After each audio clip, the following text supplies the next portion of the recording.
Student, आज हम start करने जा रहे हैं मराठी का 5th चैप्टर दोन दिवस। दोन दिवस के राइटर हैं नारायण सुर्वे, जिनका जन्म हुआ है 1926 से 2010 तक उनका मृत्यु दर है। प्रत्यक्ष कवि मीन्स प्रतिष्ठित कवि यानी फेमस कवि। ऐसा गामी ब्रह्मा, माझे विद्यापीठ, जाहीरनामा, सनद, नव्या माणसांचे आगमन इत्यादि कविता संग्रह प्रसिद्ध है। यह हम सब लोग पढ़ रहे हैं नारायण सुर्वे के रचनाओं के बारे में। यह किसके बारे में पढ़ रहे हैं हम? रचनाओं के बारे में नारायण सुर्वे के, जो कि उनका रचनाएं बहुत फेमस है। ऐसा गामी ब्रह्मा, माझे विद्यापीठ, जाहीरनामा, नव्या माणसांचे आगमन। स्वतः प्रकृती से जुळणारी, निवेदनात्मक संवादाचा वापर प्रभावीपणे करणारी, बोली भाषेशी जवळीक असणारी। जो इनकी ये सब रचनाएं हैं स्वतःच्या प्रकृति से जुड़ारी, जो प्रकृति से जुड़ी हुई है, निवेदनात्मक है, मतलब एक उनमें आवेदन टाइप का है जिससे कि एक रिस्पेक्ट मिलता है सबको। संवादाचा वापर प्रभावी करणारी, जो उनका काव्य शैली है, जो उनका संवाद शैली है, बहुत ही प्रभावशाली है। बोली भाषा से जवळीक असणारी, जो उनकी बोली भाषा जो यूज किया गया है वो लोकल लैंग्वेज में यूज किया है। गद्याच्या जवळीक असणारी मतलब जो उनके बोली भाषा है लोकल लैंग्वेज यूज किए गए हैं। गद्यांच्या अंगाने जळणारी विशिष्ट शैली सुर्वे यानी निर्माण केली। जो गद्य हैं उनके विशिष्ट शैली का निर्माण सुर्वे ने किया है। सुर्वे मतलब नारायण सुर्वे। कामगार जीवनाची सुख दुखे त्यांच्या काव्यलेखनांच्या प्रेरणास्थानी असतात। उन्होंने जो अपनी रचनाएं लिखी हैं, जो कविताएं बच्चों लिखी हैं, किस पे लिखी हैं? ये सब कविताएं उन्होंने कामगार मत मीन्स वर्कर, जो वर्कर होते हैं उनके ऊपर उनकी ये सब रचनाएं, काव्य लेखनाएं। काव्य और देखें, काव्य और गद्य दो अलग अलग चीज़ें। काव्य मतलब जो होते हैं कविताएं होती हैं, उनपे वो जो वर्कर लोग के ऊपर उन्होंने अपने सब काव्य लिखे हैं। माणसावरील अपार श्रद्धेतून त्यांची कविता साकारली आहे। मानसावरील मतलब मनुष्य के ऊपर उनकी श्रद्धाएं जो है, जो गरीब कुचले लोग हैं उनके ऊपर उनकी कविताएं साकार लिया है, मतलब स्थापित की गई हैं। अब इस चैप्टर दोन दिवस के हम लोग जो कविता में जो दिया गया है उसके बारे में ये पैराग्राफ, सेकंड पैराग्राफ बताया गया है। या कवितेतून दोन दिवस वाट पाहण्याच्या गेले। कवि नारायण सुर्वे जी बोलते हैं इस कविता में कि दोन दिवस वाट पाहण्याच्या गेले, मतलब हम लोग देखते रहते हैं दिन कि कब दोन दिवस जाएगा और हमारा सुख का दिन आएगा। दोन दुखात गेले, और लेकिन हम लोग सुख की कामना करते करते दो दिन दुख में बिता देते हैं। असे जीवनाचे वास्तव चित्र रेखाटणारा भाकरीचा चंद्र, शोधण्याची जिंदगी बर्बाद झाली। और ऐसे ही वास्तव चित्र उन्होंने इसमें अंकित किया गया है। और भाकरीचा चंद्र शोधना, मतलब भाकरी मतलब आप लोग को मालूम रहेगा कि जैसे गेहूं की रोटी होती है तो उसको रोटी बोलते हैं, जब चावल की रोटी होती है तो उसको क्या बोलते हैं? भाकरी बोलते हैं। तो हम लोग दो रोटी के चक्कर में भाकरी से चंद्र, भाकरी चंद्र मतलब एक हम उसके आस में शोधन्यात मतलब सर्च करते हैं। शोधन्यात मतलब सर्च करते हैं। जिंदगी बर्बाद झाली, वो भाकरी की रोटी ढूंढने में अक्सर देखेंगे महाराष्ट्रियन लोग को भाकरी रोटी बहुत पसंद होती है। उसी को ढूंढने में, उसी को सर्च करने में उनकी ज़िंदगी बर्बाद झाली, मतलब ज़िंदगी खराब होती जा रही है। किसकी बात कर रहे हैं? हमारी और आपकी बात नहीं कर रहे हैं। ये जो दिन दहाड़ी मजदूर करते हैं, वर्कर लोग हैं, उनकी बात कर रहे हैं। असे भीषण जीवन सत्य कवि ने मांडले आहे। और ऐसा भीषण जीवन सत्य, ऐसा भयंकर सत्य कवि ने अपनी रचना में, इस रचना में उन्होंने बांधा है। पण हे सत्य मांडताना जगांच्या या साले दुःख पचवून जगड्यांची शिकवण आपल्याला मिळताच्या ते सूचित करतात। और यह जो जिंदगी का सच्चाई है, ये हमको किसी स्कूल में नहीं मिलता, ये हमको संसार रूपी स्कूल में मिलता है। कहाँ पे? संसार रूपी स्कूल में बच्चों मिलता है। हमको क्या मिलता है? हमको किस तरह से इस ज़िंदगी में जीना है, और किस तरह से हमको समाज साथ रहना है, और किस तरह से हम अपने लाइफ को सर्वाइव कर सकते हैं।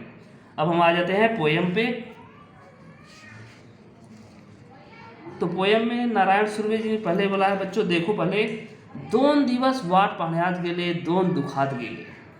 बोलते हैं नारायण सुर्वे जी कि जो 2 दिवस है, हम लोग 2 दिन सोचते हैं कि 2 दिवस बाद हमारा सुखी जीवन आ जाएगा, जो वर्कर का सुखी जीवन आएगा, वो एक वर्कर की तरह वो सोच रहे हैं कि हमारा 2 दिन बाद सुखी जीवन आएगा। लेकिन वो सुखी जीवन देखते देखते 2 दुखात गेले, मतलब हम लोग का जीवन दुखी ही जा रहा है। हिशोब करतो आहे किती राहिले डोईवर उन्हाले। हिशोब मतलब क्या? हिशोब मतलब हिसाब करना, हिसाब करना। वो हिसाब कर रहे हैं वर्कर कि अभी हमारे ज़िंदगी में कितने दिन बचे हैं, कितने दिन बचे हैं और कितने दिन गुजर चुके हैं। राहिले डोईवर उन्हाले, कितने दिन हमारे, अब उन्हाले मीन्स डोईवर मतलब हमारी उम्र, मतलब डोईवर हमारे सर पर। उन्हाले मतलब क्या? उन्हाले मतलब होता है समर। क्या होता है? समर, गर्मी। अब देखिए कवि जो है वो बोल रहे हैं कि गर्मी का अभी कितना समय बचा है हमारे सर पे, कितना झेलना बाकी है। वो बारिश की बात नहीं कर रहे हैं, वो ठंडी की बात नहीं कर रहे हैं, वो बात कर रहे हैं किसकी? समर की, गर्मी की, कि हमारे सर पे अभी गर्मी कितनी बची, हमको अभी कितनी गर्मी झेलनी है इस धूप में। सैकड़ों वेला चंद्रारा तारे फूले रात धुंचाली। सैकड़ों बार चंद्र आए, रात में चंद्र आते हैं तो हमारे समझो हमारे जब हमारी लाइफ स्टार्ट होती है तो हमारी ज़िंदगी में खुशियाँ आती हैं, चंद्र आता है। तारे फुल्ले मतलब तारे चमकते हैं, कुछ दिन हमारा जीवन सही चलता है। लेकिन रात धुंचाली, उसके बाद क्या आता है? रात्रि आ जाती है और वो धीरे धीरे वो भी ख़त्म होती है। आप इस तरह से इसको समझो कि एक वर्कर जो है अपना नया जीवन स्टार्ट करता है तो वो सोचता है मैं सितारों की तरह चमक रहा हूँ, तारों की तरह चंद्रमा की तरह मैं चमक रहा हूँ और उसी तरह काम करूँगा। लेकिन जब उसकी ज़िंदगी समाप्त होती है धीरे धीरे तो वो किस तरह से हो जाता है? रात धुंध जारी है उसका, धीरे धीरे ज़िंदगी वर्कर करते करते 2 रोटी कमाने के चक्कर में ही उसकी ज़िंदगी चली जाती है। भाखरी या चंद्र सूर्याची ज़िंदगी बर्बाद है। जो मैंने आपको बताया कि भाखरी मीन्स राइस की रोटी होती है, राइस की रोटी। भाखरी से चंद्र सूर्याची ज़िंदगी बर्बाद झाली और उसके ढूंढने में ज़िंदगी उनकी बर्बाद होती जा रही है 2 जून की रोटी खाने के लिए। हे हाथ माझे सर्वस्व, ये हाथ क्या है? मेरा सब कुछ है। ये हाथ मेरा सब कुछ। एक मजदूर का उसका हाथ ही सब कुछ होता है बच्चों। दरिद्र्याकडे घाणच राहील। जिस तरह दरिद्रों के पास, मतलब दरिद्र्याकडे मतलब पॉवर्टी, पॉवर्टी मतलब जो गरीब लोग हैं उनके पास लोन, गहाड़च मतलब लोन रहने, जिस तरह लोन रह जाता है और वो अपना लोन कैसे चुकाते हैं? अपने हाथ से मेहनत कर करके अपना लोन चुकाते हैं। दरिद्र्याकडे मतलब पॉवर्टी, पॉवर्टी एंड गहाड़च मतलब लोन। कधी माना उंचावलेले, कधी कलम झालेले पाहिले। कभी कभी वो बोलते हैं कि सर ऊंचा करके चलते हैं ये लोग, और कभी कभी कलम झालले पाहिले, और कभी कभी ऐसा लगता है कि इनका सर बिल्कुल झुक चुका है। हर घड़ी अश्रु वाले नहीं, हर घड़ी बोलते हैं वो आंसू बहाते नहीं बैठते, पर ऐसे ही क्षण आले तेभ्या अश्रुज मित्र हों सहायता धावन आले। बोलते हैं आंसू बहाने कितनी उनकी हैबिट हो चुकी है, पर ऐसे ही क्षण मतलब मूवमेंट, ऐसे ही मतलब ऐसे ही क्षण भी आते हैं। तेभ्या अश्रुज मतलब आंसू, टीयर्स, अश्रुज मतलब टीयर्स, मित्र मतलब आप लोग समझ ही रहे हो। फिर मित्र हों सहाय से धावन आले, सहायता मतलब हेल्प करने के लिए। मित्र उनके बन गए हैं कौन से? टीयर बन गए हैं। और उनको जब भी तकलीफ होती है तो कौन आता है? कोई दूसरा उनका हेल्प करने नहीं आता, उनका हेल्प करने कौन आता है? टीयर्स आते हैं, जो कि उनके दुख के साथी बन चुके हैं। दुनियाचा विचार घडी केला अगा जग में झालो। बोलते हैं जैसे आप लोग ने देखा रहेगा, आदमी 2 रोटी खाए, कुछ भी खाए, लेकिन वो क्या करता है? ये देखता है कि मेरे आजू बाजू वाले कौन क्या बोल रहा है। तो यही बोल रहे हैं कि दुनियाचे विचार हर घड़ी केला, कि मैंने दुनिया का विचार हर समय किया। अगा जग में झालो, और पूरा संसार जग में झालो हो गया, मतलब सबसे ज़्यादा चमकने लगा। दुख परावे कसे, दुख को झेला कैसे जाए, कैसे उसको उससे उबरा जाए, पुनः जगावे कैसे, और किस तरह से फिर से तैयार हो जाएं। ये किसके लिए बोल रहे हैं? वर्कर के लिए बोल रहे हैं। या साले सीख लो। बोल रहे हैं दुख पिलावे कैसे, दुख से हम लोग किस तरह से उबरें, दुख को कैसे झेलें, और पुनः जगावे कैसे, फिर उससे निकल कर मोटिवेट होकर के फिर से हम स्टैंड हों। या सालेत सीख लो। सालेत मतलब ये विद्यालय वाला सालेत नहीं है, ये स्कूल है जीवन का स्कूल। ये क्या है? जीवन का स्कूल है। जीवन के विद्यालय में उन्होंने सीखा है कि दुख को कैसे झेला जाए और फिर से कैसे खड़ा हो जाए।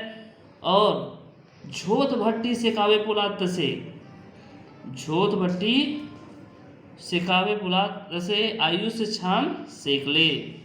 झोत भट्टी मतलब आग की भट्टी। झोत भट्टी मतलब यहाँ पे लिख दीजिए आग की भट्टी, आग की भट्टी। ते सेकावे पोलाद, सेकावे मतलब सेकना, मतलब उसको गर्म करना। पोलाद मतलब कि मीन्स क्या? पोलाद मीन्स होता है आयरन। आयरन मीन्स लोहा। लोहा को जिस तरह भट्टी में, आग की भट्टी में डालकर तपाया जाता है, तसे आयुष छान सेक ले। आप लोगों ने देखा रहेगा, अगर कोई आपको चाकू या तलवार कुछ बनाना है, पहले के ज़माने में बनाते थे, तो पहले उसको आग के भट्टी में उसको तपाते थे, तब उससे उनको मनचाहा औजार हथियार बनता था।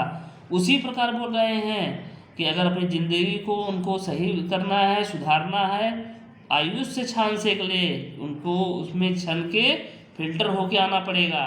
2 दिवस वाट पाहण्यास गेले, 2 दुखात गेले। बच्चों फिर से वो कभी बोल रहे हैं कि 2 दिवस वाट पहना। वाट मतलब क्या? आप लोग को वाट बता दूं, वाट मतलब राह होती है, राह। पहरास मतलब वेटिंग कर रहे हैं, देख रहे